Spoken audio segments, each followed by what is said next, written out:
ஸ்ரீ வராகமயிலை ஜோதிட பயிற்சியுடைய 11வது ஜோதிட சத்திரங்களை உங்களை சந்திப்பது மட்டும்தான் மகிழ்ச்சி அடைகின்றேன். இதை astro online Kallakurichi YouTube channel வாயிலாக காத்து கொடுக்கக்கூடிய அத்துணை நல்லவங்களுக்கும் முதற்க நன்றி வைத்துக் கொண்டு, இந்த வக்ரம் அப்படின்னு சொல்றாங்கல்ல, ஜோதிடத்துல வக்ரம்ன்ற சொல்லு மிக முக்கியத்துவம் வாய்ந்தது. அது லக்ன ரீதியா எந்தெந்த கிரகம் வக்ரமானா எது போன்ற பலன்களை கொடுக்கும் அப்படின்றத நம்ம பார்க்க போறோம். வக்ரம் அப்படின்னா ஒரு கிரகம் ரொம்ப ஸ்பீடா நீங்க ட்ரெயின்ல போயிட்டு இருக்கும்போது உங்களை நோக்கி உங்களுக்கு பின்னாடி மரம்லாம் போற மாதிரி தெரியும். ஒரு சில நேரங்கள்ல அந்த ட்ரெயின் மூவ் ஆகுது, உங்க ட்ரெயின் நிக்குது, கொஞ்ச நேரம் கழிச்சு லைட்டா நவரும். அந்த டைம்ல நீங்க அந்த இன்னொரு பக்கத்து ட்ரெயின் பாத்தீங்கன்னா அதுவும் நவர மாதிரி தெரியும். இது வக்ரம் பெற்ற கிரகத்தினுடைய பலன் தான். அது வக்ரம் பெற்ற கிரகம் அப்படின்னா, வக்ரம்னா சொத்து கத்திரியா. இந்த வக்ரம் பெற்ற கிரகம் ஒரு பக்கம் அதீத ஆற்றலை கொடுக்கும், அதீத சக்தியை கொடுக்கும், முரட்டு பிடிவாதம், முரட்டு தன்மையை கொடுக்கும், ஒரு சில நேரங்கள்ல நன்மையும் தரும். இது எப்படின்னு தெரிஞ்சுக்கிட்டாதான் நீங்க பலன் சொல்ல முடியும். அந்த வகையில பார்க்கும்போது ஒவ்வொரு லக்னமா பார்த்துட்டு வந்தோம். முதல்ல மேஷ லக்னம். இப்ப மேஷ பொதுவா நான் குடும்ப 2ஆம் இடத்தை மட்டும் எடுத்துக்கிறேன், அப்புறம் இன்னும் வருங்காலங்கள்ல அடுத்த பலன் சொல்லுவோம். பொதுவா 2 கூடிய கிரகம் வக்ரமான என்ன போல பண்ண கொடுக்கும் அப்படின்னு பார்க்கலாம். 2ஆம் அதிபதி மேஷ லக்னத்துக்கு 2 கூடிய யார் அப்படின்னா சுக்கிரன். அந்த 2 கூடியவர் இந்த 2 கூடிய கிரகம் யார் அப்படின்னா சுக்கிரன். அந்த சுக்கிரன் 2ஆம் இடத்துக்கு 2ஆம் இடத்துக்கு மட்டும் ஆதிபத்தியம் இல்ல, 7ஆம் இடத்துக்கும் ஆதிபத்தியம். அப்ப மேஷ லக்னத்துல பிறந்தவங்களுக்கு சுக்கிரன் வக்ரமானா ஒண்ணு பொருளாதாரம் பாதிக்கும், குடும்ப வாழ்க்கை பாதிக்கும், மன வாழ்க்கை 7ஆம் இடம் கணவன் அல்லது மனைவி கண்டிப்பாக பிரச்சனை செய்வதாக தான் இருப்பாங்க. மேஷ லக்னத்தை பொறுத்தவரை செவ்வாய்க்கும் சுக்கிரனுக்கும் பகை இல்லையா? அப்ப லக்னாதிபதி ராசியாதிபதி செவ்வாய், 7ஆம் அதிபதியோ 2ஆம் அதிபதி சுக்கிரன்றதால பொருளாதாரம், குடும்பம் மற்றும் மன வாழ்க்கையில் ஒரு சகிக்க முடியாத ஒரு வேதனை இருந்து கொண்டே இருக்கும். நீங்க பாருங்க, உங்க ஜாதகத்தை பாத்தீங்கன்னா கரெக்டா கண்டுபிடிச்சிடலாம். இன்னொன்னு, வக்ரம் பெற்ற கிரகங்கள் எந்தெந்த கிரகம் வக்ரம் ஆகுதுன்னா, ஏற்கனவே வக்ரம் பெற்ற கிரகம் பின்னோக்கி செல்வதாக நம்முடைய ஜோதிட சாஸ்திரம் சொல்லுது. அதுலயும் கூட பாத்தீங்கன்னா வக்ரம் பெற்ற கிரகம் அப்படின்னு பார்க்கும்போது எந்தெந்த கிரகம் வக்ரம் ஆகும்னா, ராகு ஆல்ரெடி ரிவேஸ்ல தான் போயிட்டு இருக்குது, அதுக்கு வக்ரம் ஆவறதா இல்ல. இன்னொன்னு, ஒளி கிரகங்கள் வக்ரம் ஆவது, சூரியனும் சந்திரனும் ஒளி கிரகம், இது வக்ரம் ஆவது இல்லை அப்படின்னு சொல்றாங்க. ஏன் அதுனா ஒளி, இந்த கிரகத்தாலதான் அது வக்ரமா ஒழிய சூரியன் சந்திரன் வக்ரம் ஆவறது இல்லை அப்படின்னு ஒரு விஷயம் இருக்கு. இப்ப இதுல ரிஷப லக்னம் அப்படின்னு பார்க்கும்போது, ரிஷப லக்னத்துக்கு யாரு அப்படின்னா 2ஆம் அதிபதி புதனாக வருவார். அப்ப அந்த புதன் 2 வீட்டுக்கு அதிபதி இல்லையா? இப்ப 2ஆம் இடம் குடும்பம், 5ஆம் இடம் குழந்தைங்க, பூர்வீக சொத்து. அப்ப இந்த ரிஷபலக்னக்காரர்களுக்கு குழந்தைங்க சரியா அமைஞ்சிருச்சுன்னா வாழ்க்கை சந்தோஷமாக இருக்கும். ஆனா சரியா அமைய பெரும்பாலும் ரேர் தான். இப்ப 2ஆம் இடம்ன்றது பணம், பொருளாதாரம் சிக்கலை கொடுக்கும். அப்புறம் ரிஷபலக்னத்துக்கு அவன் பிறந்ததுல இருந்தே பெரும்பாலும் பொருளாதாரம் தான் சிக்கலை கொடுக்கும் அப்படின்றத நீங்க ஜாதகத்துல, இது காலபுருஷனுக்கு தான் நான் சொல்றேன், தவிர உங்க சுய ஜாதகத்துல உணவு நல்லா இருந்தா கூட உணவு சரியா வரும். இன்னொன்னு, 2ஆம் இடம் வக்ரமானா கண்டிப்பா தன்னுடைய பேச்சில் தடுமாட்டம் இருக்கும், பொருளாதார வீழ்ச்சி வரும், தன்னுடைய பணத்தை பிறகு கொடுத்துட்டு வாங்க முடியாது கிடப்பா, குடும்ப நபர்களால பிரச்சனை, தன்னுடைய வாயாலே பிரச்சனை, சொல்ல பேசாம இருப்பான். ஆனா ஒரு வார்த்தை பேசினாலும் அது பெரிய சிக்கல்ல போய் முடியும். அப்ப 2ஆம் அதிபதி ரிஷப லக்னத்துக்கு புதன் என்பதால் பேச்சில் அல்லது குடும்பத்தில் இருக்கக்கூடிய நபர்களால பிரச்சனைகள் வரும். பார்த்து சுதாரணமா நடந்துக்கிட்டோம்னா இதுல இருந்து தப்பிச்சுக்கலாம். அடுத்தது மிதுன லக்னம். இந்த மிதுன லக்னத்துக்கு யார் 2ஆம் அதிபதினா சந்திரன்.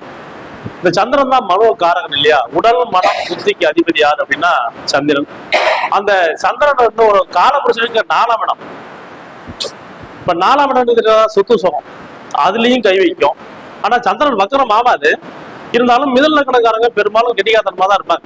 அப்ப சந்திரன் வக்ரம் ஆவது இல்லை, அது ஒன்றுங்க. அடுத்தது சிம்ம லக்னத்துக்கு, கடக லக்னத்துக்கு யாருன்னா சூரியன். அந்த லக்னத்துக்கும் வக்ரம் 2ஆம் இடம் ஆகாது. அப்ப மிதுன லக்னத்துக்கும் கடக லக்னத்துக்கும் வக்ரம் பெற்ற கிரகம் பெரும்பாலும் 2ஆம் அதிபதி 2ஆம் இடம் குடும்பம் பொருளாதாரத்துல போய் பெருசா ஒன்றும் பாதிப்பை தராது அப்படின்னு சொல்லி எடுத்துக்கலாம். அடுத்தது சிம்ம லக்னத்துக்கு 2ஆம் அதிபதி யாருன்னா புதன், 2க்கும் 11 கூடியவன். அப்ப 2ஆம் இடம் வந்து பணம், தனம், பணம், வாக்கு. 11ஆம் இடம் லாபம். இப்ப இந்த விஷயத்துலதான் பாதிப்பு கொடுக்கும்.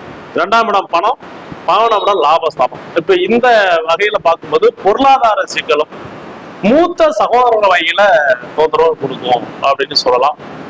அடுத்தது கன்னி லக்னம்.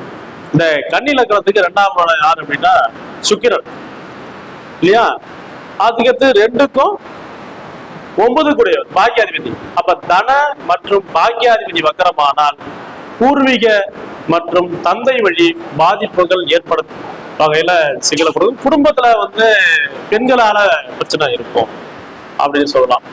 அப்ப அடுத்தது துலா லக்னம் இருக்கு இல்லையா? துலா லக்னத்து செவ்வாய் தான் 2ஆம் அதிபதியா வராரு. அடுத்து துலா லக்னத்துக்கு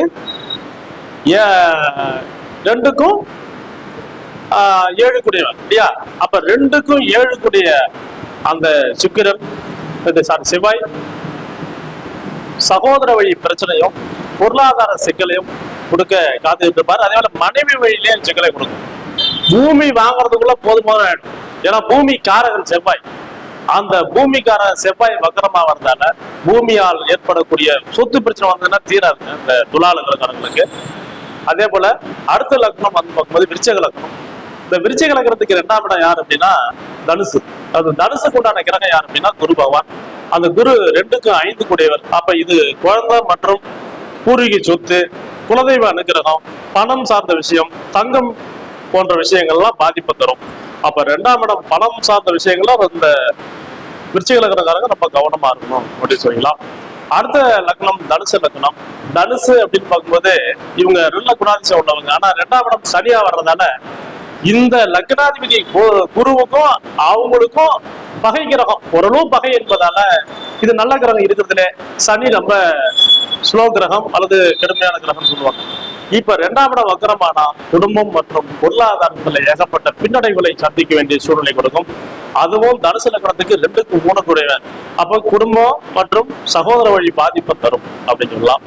அடுத்து மகர லக்னம். மகர லக்னத்துக்கு உண்டான லக்னாதிபதி அவர் தான், 2ஆம் அதிபதி அவர் தான். அப்படி வக்கரமாகும் போது பொருளாதாரம் தன்னைத்தானே கெடுத்துக்கிறது, தானே சிக்கல்ல போய் மாட்டிக்கிட்டு முழிக்கிறது, வேலை இல்லாத திண்டாட்டம் எல்லாம் இந்த 2ஆம் இடம் சனி பகவான் வேலைக்காரன் இல்லையா?